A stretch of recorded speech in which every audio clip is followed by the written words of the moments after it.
இதுதாங்க நாங்கள் பிடுங்க போகிற குச்சி. இதை பாருங்கள், அப்படி ஈஸியாக வருது, ஒரு இடத்துல ஈஸியாக வருது. கிழங்கு கொஞ்சம் சரியில்லைங்க.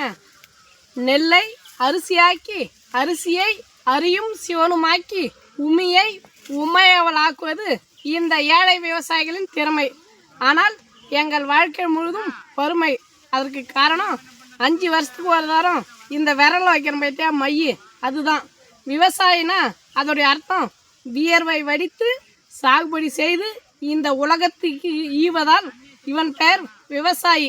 நம்ம விவசாயம் சார்ந்து பேசுகிறோம். நம்ம பேசுகிற விஷயங்கள், நம்ம போகிற வீடியோக்கள் உங்களுக்கு பிடிச்சிருந்தா நம்பூர் நாயகன் யூடியூப் சேனலை சப்ஸ்கிரைப் பண்ணுங்கள். அதை வைக்கிறாங்க பாருங்கள். நாங்கள் உள்ளே வந்துடும். அதை வைக்கிறாங்க. இதை பாருங்கள், என்னக்கா என்ன இதை பாருங்கள். போகிறோம் நம்ம பிடிச்சி பேசிக்கிறாங்க. இந்த வராங்க பாருங்க. எல்லாருமே